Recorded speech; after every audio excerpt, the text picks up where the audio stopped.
Dr. Sarah Chen pressed her fingers against her tired eyes and looked at the endless stream of data flowing across her monitors. Deep Space Monitoring Station Alpha 7 floated silently in the void between Mars and Jupiter, listening to the cosmic background radiation that had remained unchanged for 3 years. Sarah had volunteered for this assignment, hoping to discover something extraordinary. Instead, she spent her days cataloging stellar wind patterns and cosmic debris. The coffee in her mug had gone cold hours ago, but she took another sip anyway. Her shift would end in 2 hours, and then she could finally get some sleep. The isolation of deep space monitoring was getting to her more than she cared to admit.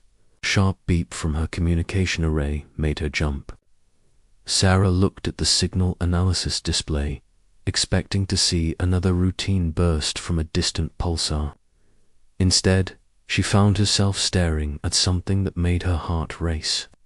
"Computer, run a full spectrum analysis on incoming signal 7, she commanded, her voice echoing in the empty station. The artificial intelligence responded immediately. Signal contains structured data patterns consistent with artificial transmission. Origin point approximately 400 light-years distant in the Kepler 442 system. Sarah's hands trembled as she activated the universal translation protocols that Earth's scientists had developed decades earlier. They had always hoped someone would need them someday. She never imagined it would be like this. The translation software worked slowly, analyzing patterns and linguistic structures unlike anything in Earth's databases. Finally, text began appearing on her screen. What she read made her blood run cold. To anyone who can hear this message, we are the Zephyrians of the Kepler 442 system. Our civilization is dying. The Korthok Empire has invaded our worlds with ships of war and weapons of terrible destruction. They show no mercy to our young or our old. We are a peaceful people who have never known conflict. We have no weapons to defend ourselves, no warriors to fight for our survival."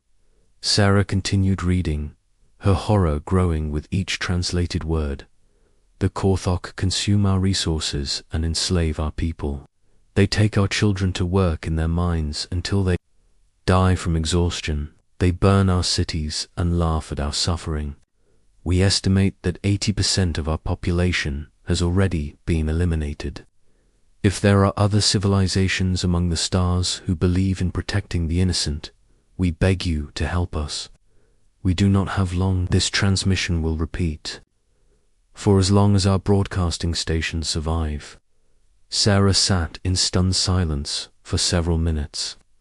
Somewhere in the galaxy, an entire species was being systematically exterminated. The translation software indicated the signal had taken decades to reach Earth, which meant the genocide was happening right now. She activated the emergency communication protocol that connected directly to Earth's Global Defense Command. Within seconds, Admiral Marcus Reed's weathered face appeared on her screen. "Dr. Chen, this better be worth activating emergency protocols," Reed said gruffly. "Admiral, I've intercepted an alien distress signal," Sarah said quickly. "An entire civilization is being wiped out by something called the Korthok Empire."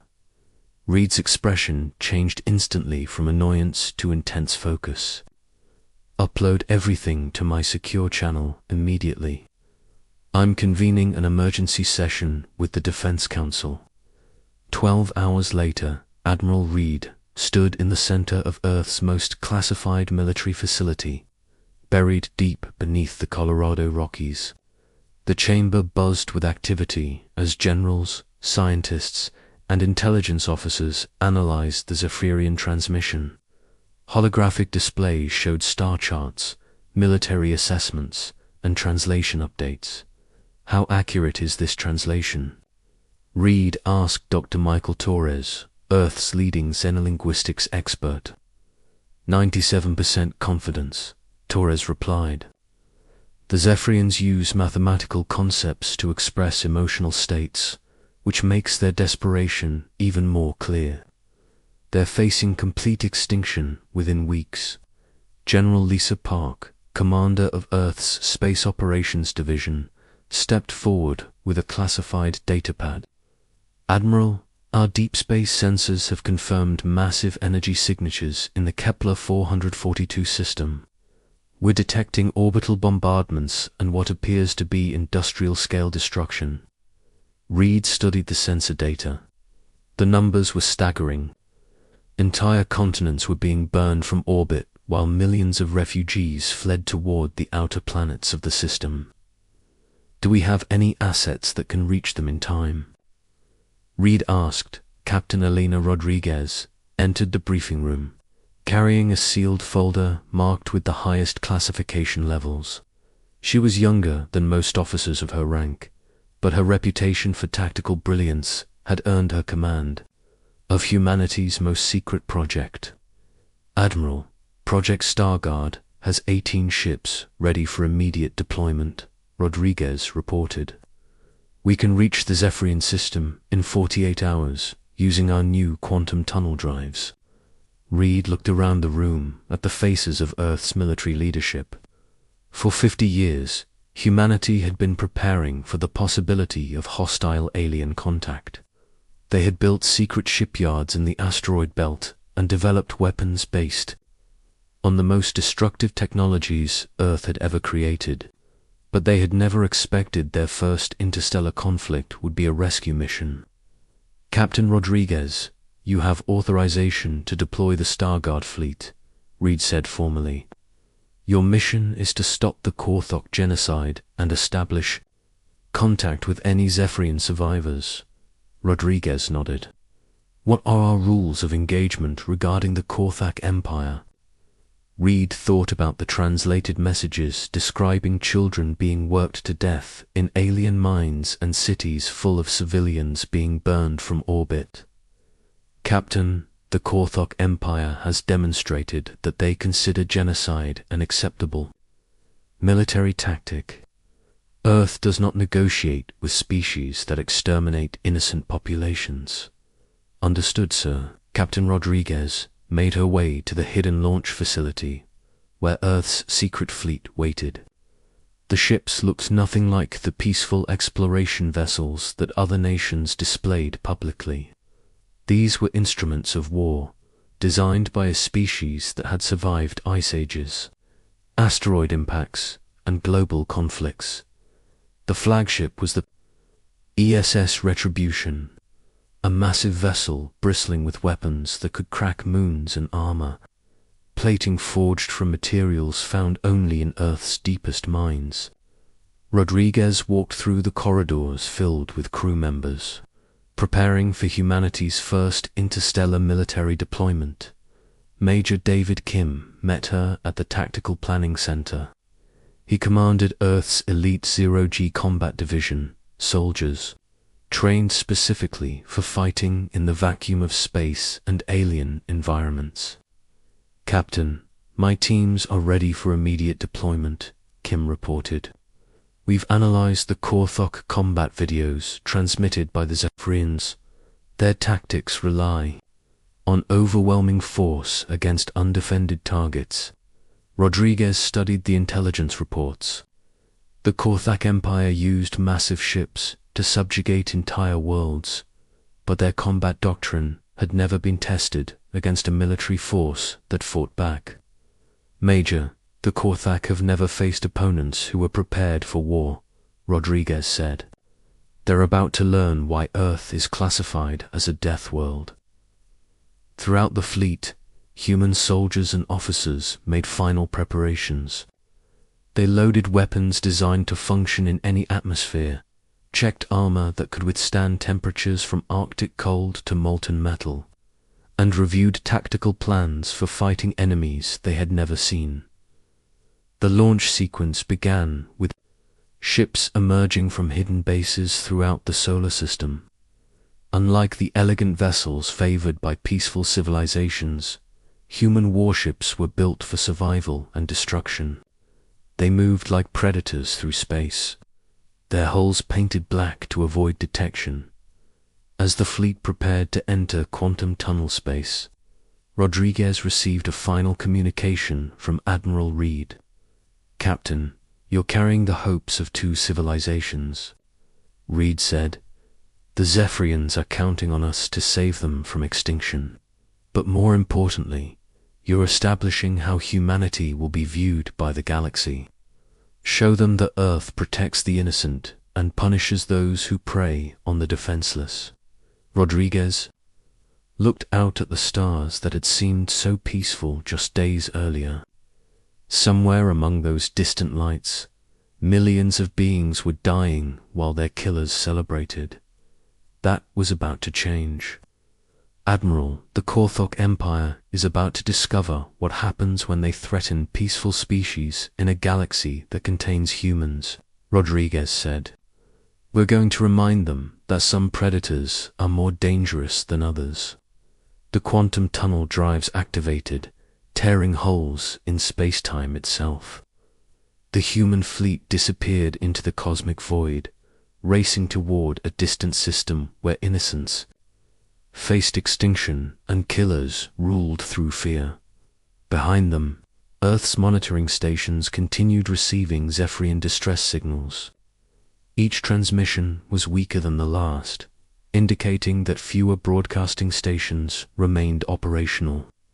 Time was running out, but for the first time in Zephyrian history, help was coming, and that help carried the fury of a species that had learned to survive by becoming more dangerous than anything that threatened them. The galaxy was about to witness what happened when Earth answered a call for help. Asterisk. The human fleet emerged from quantum tunnel space at the edge of the Kepler 442 system to witness a scene of systematic destruction that would haunt them forever. 3 Zephyrian worlds burned in the darkness, while massive Korthok ships hung in orbit like vultures, methodically eliminating any remaining signs of life. Captain Alina Rodriguez stood on the bridge of the ESS Retribution, watching the tactical displays with cold fury. Her sensors showed dozens of Korthok vessels, ranging from massive dreadnoughts to smaller patrol craft. They moved with the casual confidence of predators who had never faced serious opposition. "Captain, I'm detecting approximately 4 Korthok ships," reported Lieutenant Commander James Park from the sensor station. "They're conducting orbital bombardments on the remaining Zephyrian population centers." Rodriguez studied the tactical assessment. The Korthok fleet was spread across 3 planets, focused entirely on the slaughter below. They had posted no perimeter guards and maintained no defensive formations. Their arrogance would cost them dearly. "Communications, are you receiving any Zephyrian signals?" Rodriguez asked. "Yes, Captain," replied Lieutenant Sarah Wang. "Weak transmissions from underground shelters on Zephyr Prime. Population estimates suggest approximately 2 million survivors scattered across the planet. 2 million survivors from a civilization that had once numbered in the billions." Rodriguez felt the familiar anger that had driven her through 20 years of military service. But this time, she would have an opportunity to do something about it. "All ships, implement attack pattern Omega," Rodriguez commanded. "Target the Korthok vessels conducting bombardments. Fire on my command." The human fleet spread out across the system like a pack of wolves.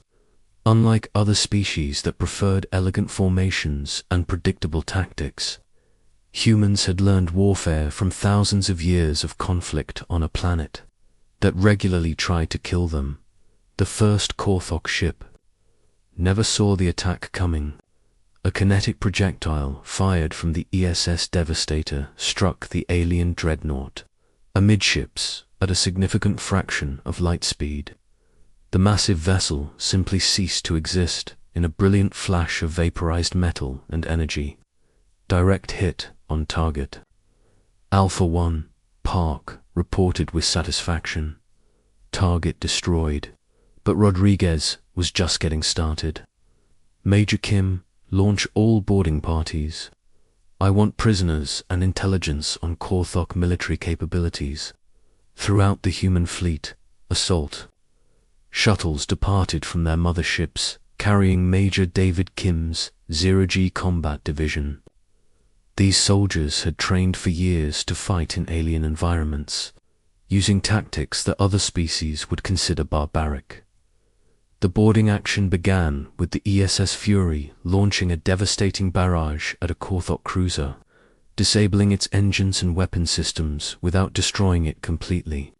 Human boarding shuttles attached to the alien hull like parasites, cutting through armor plating with industrial tools designed for asteroid mining. Major Kim led the first boarding team into the Korthok vessel. The interior was filled with thick atmosphere and strange smells, but his soldiers adapted instantly. They had trained in every conceivable environment Earth could provide. The first Korthok soldiers they encountered were tall, heavily armored beings with 4 arms and natural weapons that could tear through most materials. Against humans wearing powered armor and carrying weapons that fired depleted uranium projectiles at hypersonic velocities. They lasted approximately 30 seconds. Bridge and engine room secured. Kim reported over the tactical network. We have 12 Korthok prisoners and complete access to their computer systems. Similar boarding actions took place throughout the system as human soldiers demonstrated why their species had earned the classification of apex predators.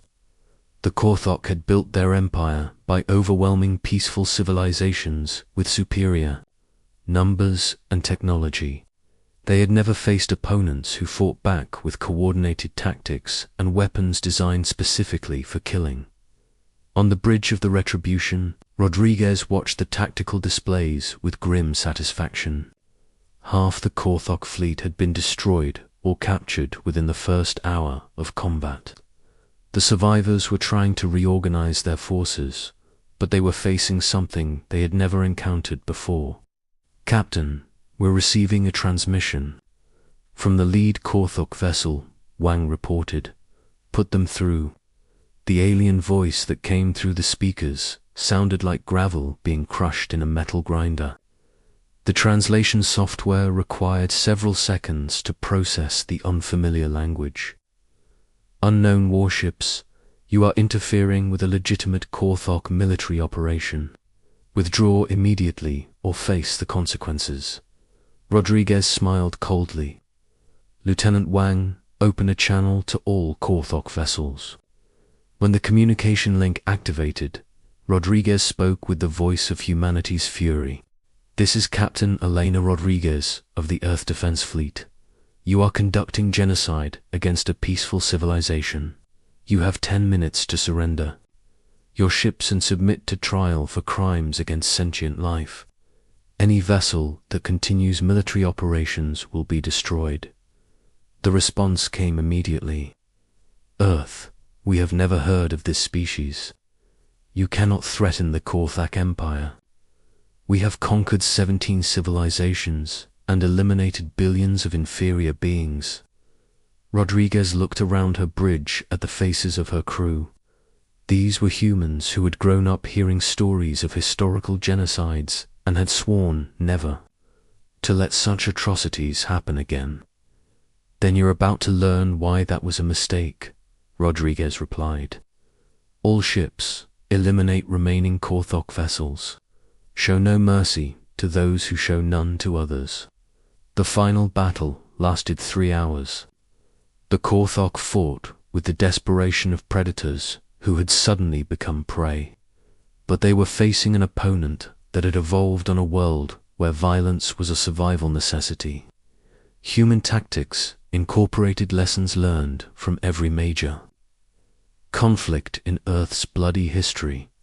When the last Korthok ship fell silent, the human fleet turned its attention to the surviving Captain Rodriguez personally led the first contact mission to Zephyr Prime, accompanied by diplomats and medical personnel. The Zephyrian survivors they found in the underground shelters were unlike any species humans had imagined. They were tall, graceful beings with translucent skin and large eyes that reflected their gentle nature. When they saw the human rescue teams, many began to weep with relief. The first Zephyrian to approach Rodriguez was an elderly female who served as a community leader. She spoke in their musical language, which the translation software converted to accented English. "Are you the beings who answered our call for help?" she asked. "We are humans from Earth," Rodriguez replied. "We received your distress signal and came as quickly as we could." The Zephyrian leader looked around at the human soldiers with amazement. "You traveled between the stars to save people you had never met." Rodriguez thought about the question. In human terms, it seemed obvious. When innocent people faced extinction, you helped them if you could. But perhaps other species saw things differently. Where we come from, protecting the innocent is considered a moral obligation, Rodriguez explained. No one deserves to face extinction alone. Over the following days, human medical teams worked alongside Zephyrian survivors to establish refugee camps and begin the process of rebuilding their civilization. The Zephyrians were amazed by human efficiency and the casual way that Earth's soldiers adapted to alien environments. Major Kim's investigation of captured Korthok vessels revealed the true scope of their empire. They had indeed eliminated 17 other species completely, using the same tactics of overwhelming force against undefended populations. "Captain, we've recovered Korthok star charts showing the locations of their major military bases," Kim reported. "They have fleets stationed throughout this sector of the galaxy." Rodriguez studied the intelligence reports. The Korthak Empire controlled dozens of star systems and commanded hundreds of warships.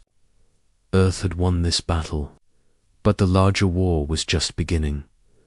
Admiral Reed's image appeared on the communication screen as Rodriguez prepared her mission report. "Captain, what's your status?" Reed asked. "Korthak fleet eliminated, Admiral. We've established contact with approximately 2 million Zephyrian survivors and are providing humanitarian assistance." Reed nodded approvingly. "And the larger strategic situation?" Rodriguez looked out at the stars, where other innocent civilizations might be facing the same threat that had nearly destroyed the Zephyrians. "Admiral, we've made first contact with 2 alien species today. One was peaceful and asked for help. The other was genocidal and tried to intimidate us into withdrawal. I think that tells us everything we need to know about how humanity should approach galactic politics." Reed smiled grimly. "Agreed, Captain. Earth Command is authorizing permanent fleet deployments to this sector. You'll be establishing humanity's first interstellar military base." As the days passed, news of the human intervention spread throughout the galaxy. Species that had lived in fear of Korthok expansion suddenly realized that someone was willing to fight back against genocidal empires. The Zephyrians began to rebuild their civilization with human assistance, but they also contributed something equally valuable. Their peaceful nature and advanced science provided a perfect complement to human military capabilities. Asterisk. Captain Rodriguez stood on the observation deck of the newly established Earth Base Alpha, watching Zephyrian and human engineers working together to construct defensive platforms. For the first time in galactic history, a Deathworld species had allied with a peaceful civilization to protect innocent life. The galaxy was changing. Word of Earth's intervention was reaching other species, some of whom had been hiding from Korthok expansion for decades. They began sending their own messages to the small blue world that had answered a call for help. Rodriguez smiled as she watched the stars. Humanity had always wondered what they would find when they reached the galaxy. They had expected to discover new worlds, new resources, and new knowledge. Instead, they had found something more important. They had found purpose. The Korthak Empire would learn that their reign of terror was ending. Other genocidal species would discover that the galaxy now contained protectors as well as predators, and peaceful civilizations would know that they were no longer alone. Earth had answered the call, and the galaxy would never be the same. Asterisk.